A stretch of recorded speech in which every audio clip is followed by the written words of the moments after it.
What's going on, everybody? Welcome back to TTP Sports, and the Eagles are back. Oh boy, the Eagles are back. And by back, I don't mean they're back. They're back or anything like that. I mean, they're back from the bye week, and we have to suffer through watching this team now on a weekly basis because, oh my goodness. That game today against the Cleveland Browns, not pretty. I like the 1 o'clock time. I think the 1 o'clock time is perfect, so you don't have to worry about waiting for it the entire day. It starts at 1 o'clock, game gets out of the way, you can enjoy the rest of your night. But Jesus Christ, I couldn't even enjoy this game for, I would say, at least maybe 75% of it, maybe even more, 80%, 85%. The game was just that ugly. The game was just that brutal because this team is not good. This was a very bad football game between two bad teams. One bad team being the Philadelphia Eagles, and the other bad team being the Cleveland Browns. And also pointing out that the Cleveland Browns are very banged up, and this game was still close for no other reason. You needed to blow this team out of the water for me to feel good about yourselves. That's what I needed to see, and I did not see that whatsoever. I see once again that your first drive of the game, always, always just can't score. It's another game in a row, fifth week in a row for you, or fifth game in a row actually, where you don't score on your first drive and you don't score in the first quarter. That's a problem, and that's a glaring issue that continues to happen week after week after week after week. At some point, you luck into a score. This team just can't. They just can't figure it out.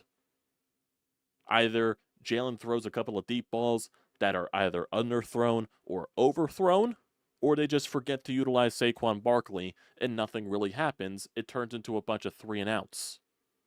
That's one of the more annoying parts there. Defensively, you're playing Deshaun Watson. It should be easy. Yeah, you got sacks today. I expected you to get a couple of sacks on Deshaun Watson, especially with all the injuries that the Browns are dealing with on their offensive line, and their backup center went down with an injury, so they're going to the backup's backup. So you better have gotten some sacks, and thankfully you fucking did. There definitely were some times where the defense looked shaky, starting the second half a little bit there.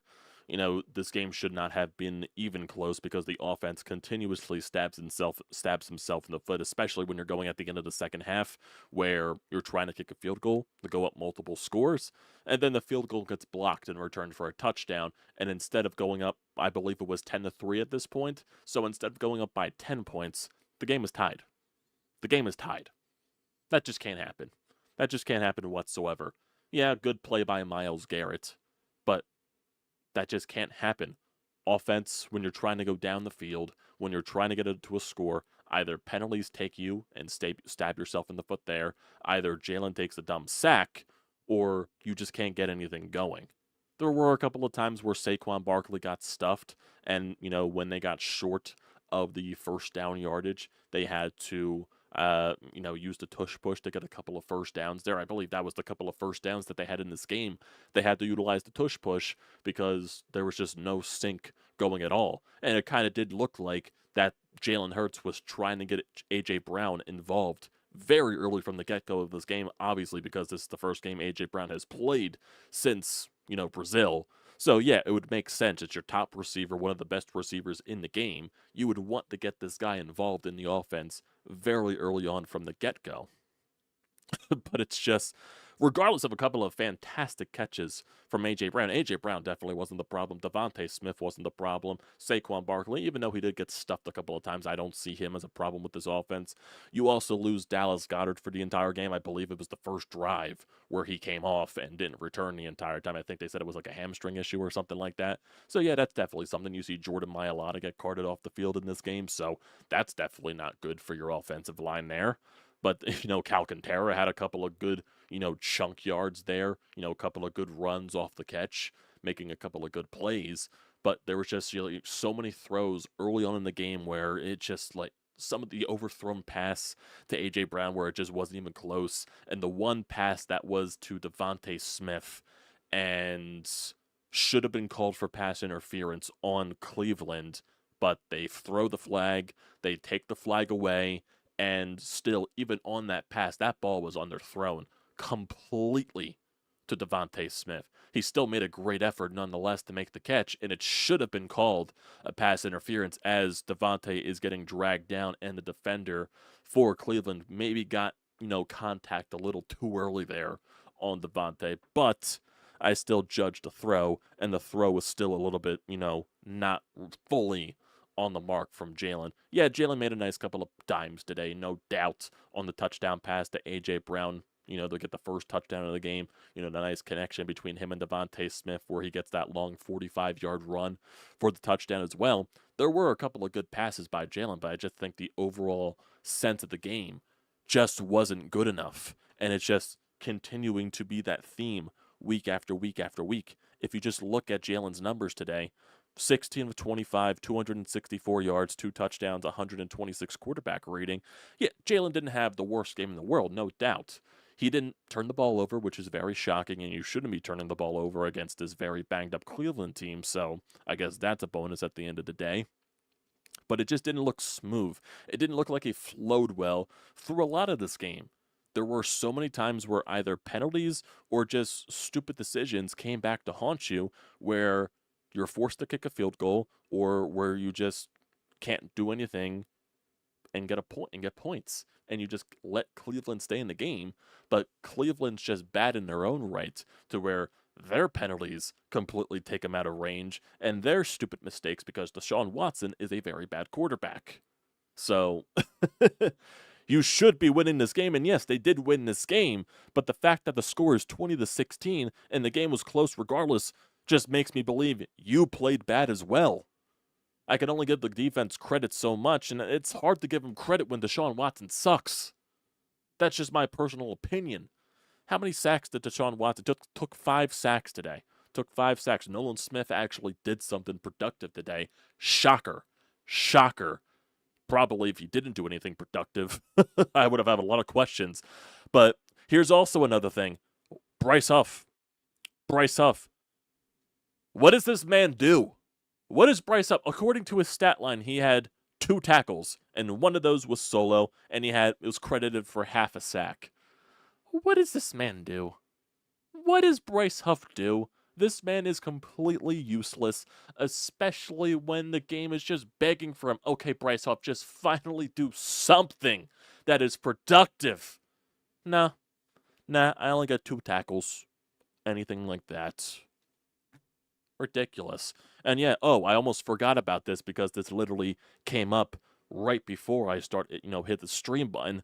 But apparently directly after the game, you see fucking Nick Sirianni chirping Eagles fans. Like, what the fuck is going on here? Nick, are you that much of a loser? Probably yes. To where you win a game in your own stadium where your team doesn't look that good, and it's a very close game between a very bad Cleveland team, and you barely scrap by, and you're chirping the fans that are behind you? What? What is wrong with this man? What is wrong with this man? I just don't understand. And then you see the picture before the game, shaved his head. My God, going bald. Like, seriously, everything that's going to Nick Sirianni, my goodness. Going from the bald to freaking chirping the fans. Like, what does this man do? You're pumping your fucking chest after this game, Nick Sirianni. Huh? I don't understand it. I don't get it. But that's Nick Sirianni for you. And he is just a clown. He is probably one of the most unlikable coaches in the league. Probably the most unlikable coach in the league. Yeah, it was cute. Maybe the first couple of seasons. Now when your team is playing like this, it's getting tiring. And Nick, there's just no fucking reason to pump your chest like that after the game. I just don't understand why. The fans have a right to fucking call you out. There were so many boos during this game because the team looked fucking terrible on a lot of the drives in this game. Just look at some of the offensive drives that you have to go throughout this game. Eagles on their first 2 drives of the game, punts, first a 3 and out. They get 7 plays there, but they only get the midfield when they have to punt. So that's, annoying. Yeah, then they get the field goal on their third drive. Then you get the dime from A.J. Brown, well, from Jalen to A.J. Brown on the first touchdown, but then the blocked field goal happens, all that stuff. You get lucky because Cleveland misses their first field goal attempt in the second half. Then you punt again on another 3-and-out. Then another field goal happens. Then you're basically trading field goals there. Then you get the touchdown to Devontae Smith. And then Cleveland decides to kick a field goal because they were taking so many delay of game penalties, all the sacks and everything like there, even though it was kind of stupid because they had to go for a touchdown in that situation, which basically kicking the field goal just gives the Eagles the game because all they have to do is get a couple of first downs and they drain the clock. So that was kind of dumb on Cleveland's sense, but also Cleveland's a very bad team, so that kind of makes sense why that would happen.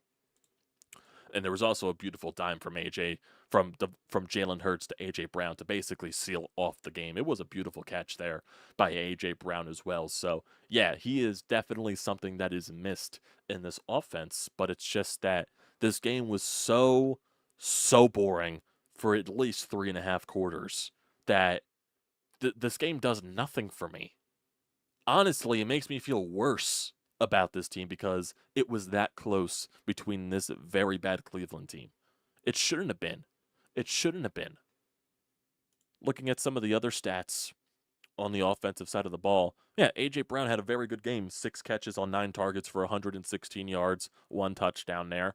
Alcantara, he had 67 yards on the day, so that was very unexpected.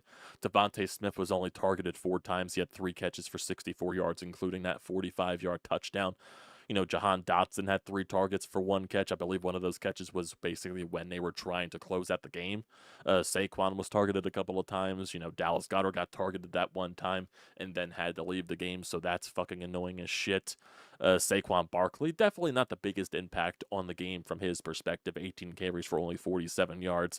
Yeah, Cleveland, I guess, did a good job adjusting to Saquon Barkley. Jalen Hurts had 14 run attempts for 33 yards. And that was basically it. They did have one with Jahan Dotson. He had 13 yards on that one carry. Some of the, Cooper DeJean, he starts for Avonte Maddox. It got off to a very shaky start for him, some missed coverage on Amari Cooper, but then, Cooper drops the ball because, why not? But then I guess Cooper DeJean really did settled down there. He had 6 tackles, 3 of them solo, and he was credited for one of the sacks in this game. There was also a situation where Quinyon Mitchell had a very fucking easy interception, and then here comes fucking CJ Gardner-Johnson. Boom, take that away because he's also trying to make the catch. And you see the reaction from Mitchell there. It's just like, fucking hell, man. He was probably pissed. He was pissed in that moment because I do believe Cleveland went back down. I think that's when Cleveland scored a field goal. If I'm not mistaken, that should have been a fucking interception for either one of them, and both collide because both are trying to go for the ball, and it obviously looked like it was Quinyon's ball, and CJ was just trying to go and get the interception for himself, even though I'm sure that's not the mindset that he probably went into there. He just wanted to get the turnover, but, that was just frustrating in that sense because it should have been a turnover. It should have been an interception, and you took that away from yourself because players colliding into each other. Who else stood out here? Nakobe Dean, apparently he had 12 tackles in this game. Who had a couple of sacks? Josh Sweat actually had a goddamn sack. Nolan Smith had a sack. So woohoo. Something productive there from Nolan Smith. Jalen Carter had a sack in this game. Milton Williams, Thomas Booker as well. So I guess there's some things there. It's just that really nothing really positive from this game. Like, look at some of the penalties in this game. You had 5 penalties for 40 yards lost. Cleveland had 7 because they kept stabbing themselves in the foot, especially at the end stages of the game. This game just felt too close for no reason, and I feel like that's a majority from yourself. Just look at this entire situation. So you got the touchdown in the first half, then you kick a couple of field goals. And you didn't get the blocked field goal there as well. So that's 10 points on the board in the first half, and both of those were in the second quarter. Third quarter, you really didn't do much, and that, touchdown in the fourth quarter from Devontae Smith. This game was very boring. It was very boring. It shouldn't have been this close, but yet the Eagles find a way to make this close. And everything just comes down to fucking Nick Sirianni. Him and Jalen Hurts, they definitely discussed a lot during the bye week. They definitely did a lot of things during the bye week. This game didn't show that. And that's fucking obvious. They're just saying that to say that. And then you see Nick Sirianni fucking, Jesus Christ, what is this man supposed to do? What does this man do? That's what I want to know. You're fucking pounding your chest to the fans. You're chirping them, basically, because they were probably chirping you the entire time, and rightfully so, because you're not good at your job and you barely even have a job. You're pounding your chest after a 20-16 win over the fucking Cleveland Browns. A game that shouldn't have been close to begin with if you were a competent football team. But you're not a competent football team. You're a bad football team. Yeah, this Eagles team is bad. And I'm not going to harp on, I'm not going to, latch on to, a win is a win. It's an important win, all that stuff coming off the bye week, blah, blah, blah, blah, blah. You're 3-2. That's all that matters at the end of the day. No. Do you watch this team on a weekly basis and say, yeah, that's a good football team. That's a good football team. And I think especially it goes towards last year when the style of wins that you had, which led to the 10-1 record, we were latching onto that because you were finding ways to win games, even though some of those games were very, very ugly, and then it all came collapsing down. So I think it's kind of hard to latch on, a win is a win, 3-2, doesn't matter how you look, doesn't matter how you do it, all it matters is how many you get. You have looked horrid, basically, I would say in these first 5 weeks. Horrid.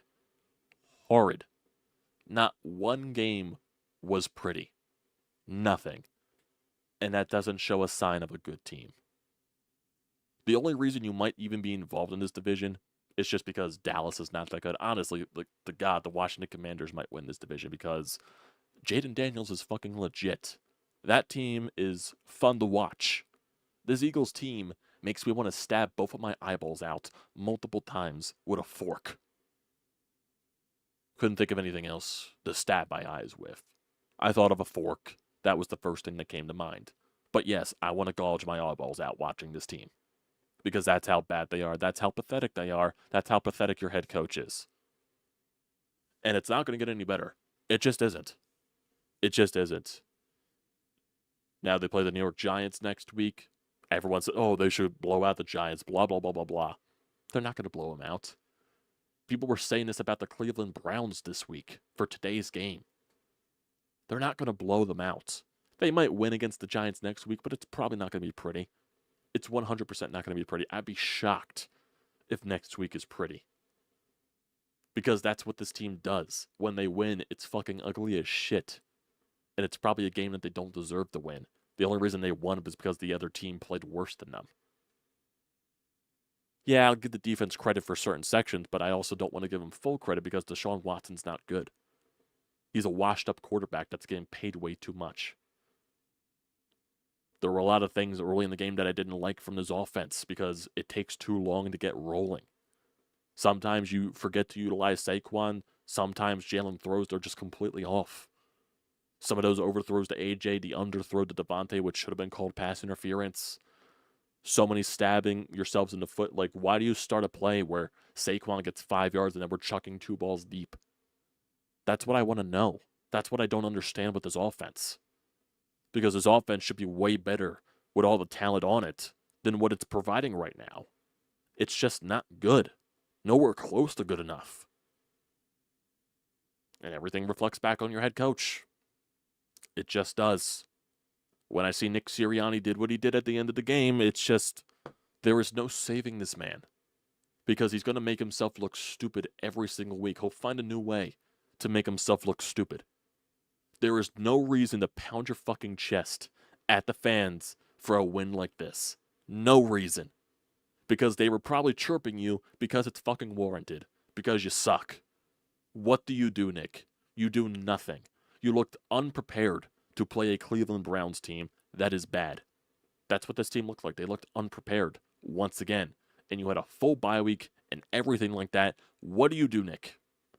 Because you don't call anything on the offense. You don't do anything with the defense. What do? I would expect at least part of your job is keeping people prepared. Well, you probably can't even do that right. You just can't. So I don't know what else there is to say about Nick Sirianni. That's just it. That's just basically it there. And I want to see if there's anything here. It's just ridiculous. Like how? How do you have a head coach of a football team is going back, pounding your chest at the fans? Seriously. Seriously. My God. Was he going at the fans because they were rightfully booing him the entire game? This guy needs to be fucking fired. That's what it is. There is nothing to feel good about this game. I just don't understand that. You almost lost to Deshaun Watson. That is a joke. And then Nick Sirianni, just excited about Nick Sirianni on apparently going back and forth with some of the fans after the Eagles' 20-16 win over the Browns. Just excited. And of course, he has his kids during the press conference to make him look a little bit better, to make people think of something else there. We all know what you're fucking doing, Nick. We all know what you're fucking doing. This man deserves to be fucking fired. That's just it. This man deserves to be fired.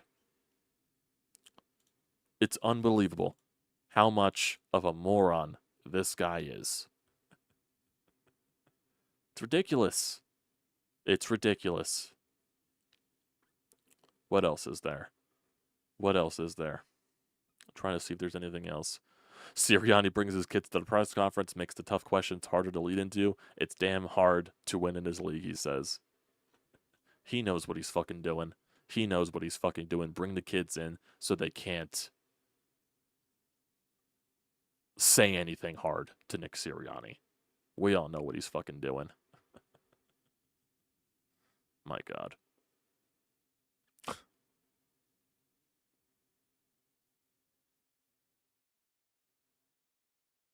It's ridiculous. It is ridiculous. This team is just unreal in a very bad way. In a very bad way.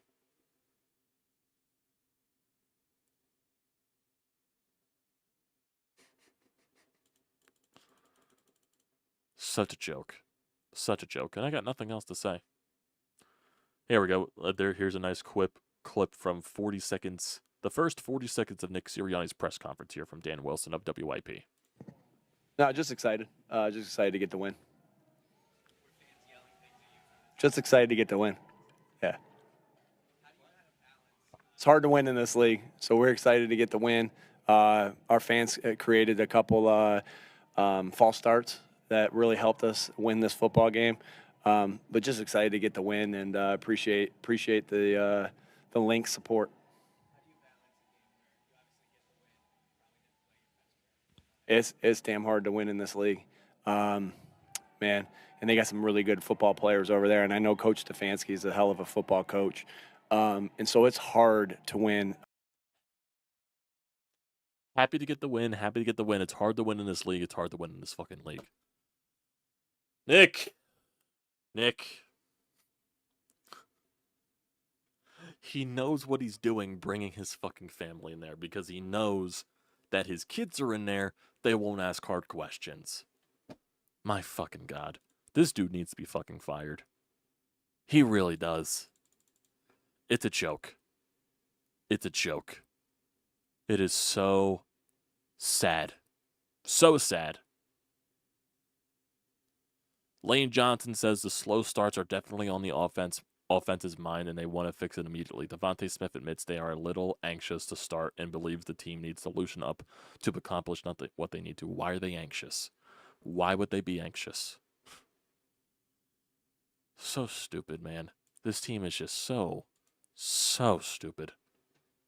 My goodness. Let's get to the Anytime Hotline here. I'm tired of talking about this godforsaken team. We have a call from Tyler. Let's get a voicemail here. I'm sorry I zoned out there. What's going on, folks? I'll tell you what a fucking elite performance from the Eagles, man. It's about damn time. We got a performance where Jalen Hurts does not turn the ball over, and he actually makes an elite pass to A.J. Brown many times throughout the game, like 2 or 3 times from what I can remember. Now, a little bit of mistakes here and there.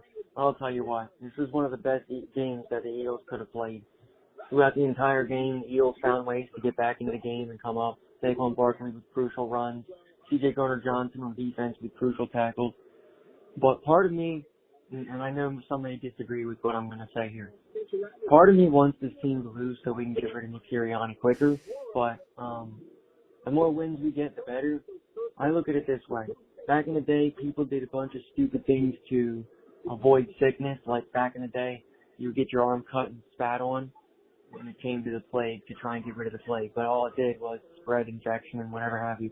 So the more you learned over time, you got it down to a science and you're able to take care of sickness. Maybe that's a bad example, but I think the sooner we get rid of Nick Sirianni, the better. And the more we lose and the more we throw games, which I think is the dumb advice, but I think the sooner we get Nick Sirianni out of here, the better, in my opinion. Let me know what you think, whether you agree or disagree. But I think it's more entertaining to watch this team win, and I'm glad we got a win today. Talk to you next time. Peace. Go Eagles. I mean, they're not going to tank games. I think this team is just bad enough to where they'll just lose. I don't think they're a terrible team, but they're not a good football team. They're like a mediocre style of football team. This is a team that probably wins around maybe 8-9 games. Nick Sirianni is probably going to get fired regardless of what happens. That's just the sense that everyone gets here. But it's just the fact that every week just makes it feel like that what this man does. How is this man not fired? How does this man still have a job? When the fan base is rightfully booing you because you're not putting up a good product against a team that you probably should be dismantling. And you're pounding your chest, you're getting excited, chirping back at the fans that are booing you because you won a close game against the Cleveland Browns, who are 1-5. If that isn't the clear sign of a fucking clown, then I don't know what is. I don't know what is. It's that much insanely ridiculous. It just is. Nick Sirianni should have been fired before the season even started. But it's just the fact that he just shouldn't be a head coach. And for some reason, Jeffrey Lurie, Howie Roseman, who 100% deserve blame for this, got too scared, got too chicken shit of backlash for firing another coach too quickly, decided to keep him around, change around the entire part of the coaching staff, and keep Nick involved. And the same shit is still happening. Somehow, they should have expected to see this coming, but nope. They got too chicken shit because they didn't want to fire and they didn't want to get backlash. Because they were afraid, going back to when they fired Doug Peterson after winning a Super Bowl. Sometimes you just need to cut it loose. Just cut the dog loose. And that's Nick Sirianni. He kept them around, basically stripped them of all of his power. And there's still problems in this locker room. It's ridiculous. It is ridiculous that you're not going to get any better with Nick Sirianni as the head coach of this football team. That's just bottom line. So looking at the upcoming schedule, you got 2 road games upcoming now. In New York against the Giants and in Cincinnati against the Bengals. And basically, since you already had your bye week, you're playing every week now. At New York, at Cincy, home against Jacksonville in a Sunday night game, on the road against Dallas, back at home against Washington on a Thursday night game, on the road in Los Angeles, on the road in Baltimore, home against Carolina, home against Pittsburgh, on the road in Washington, home against Dallas, home against the Giants to end the season. Gotta watch this team every fucking week now.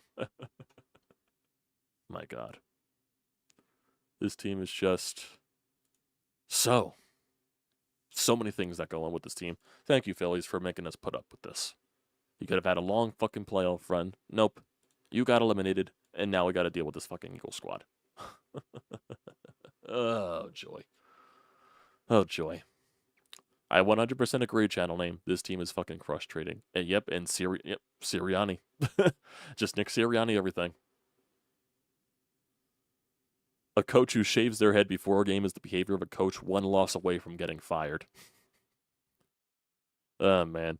If Robert Saleh can get fired from the Jets this early in the season, that means Nick Sirianni should have been fired fucking weeks ago.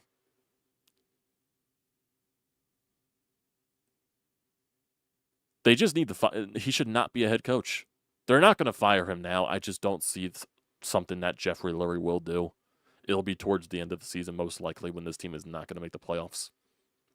That's probably when they're going to fire him. But it's just the fact that it's just going to keep continuing and continuing and continuing, and it's not going to get better. It's just not going to get better. Give the man a clown nose. He needs something way worse than that. Yeah, Howie Roseman and Jeffrey Lurie deserve a lot of blame for this because they're letting this cancer just spread. It's what it is.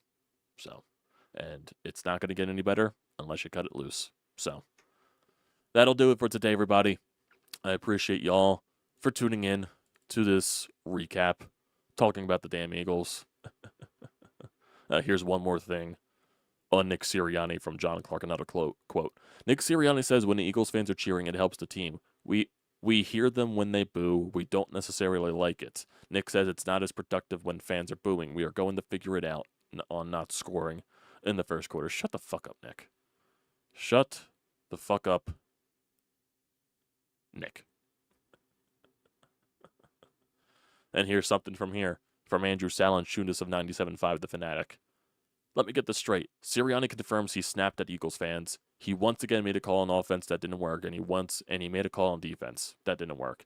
And after the fifth game where they did nothing offensively in the first quarter, he tells us to relax. This man is such a clown. Such a clown. Whatever. Thanks, guys, for tuning in tonight. Don't forget to leave a comment in the comment section down below. Don't forget to drop a like. Don't forget to hit that subscribe button. It does me a great deal of service. Also, use the code TTPSPORTS, $20 off your first purchase at SEATGEEK. Great deal. Don't pass it up. What a self-destructing team, boys. Am I right?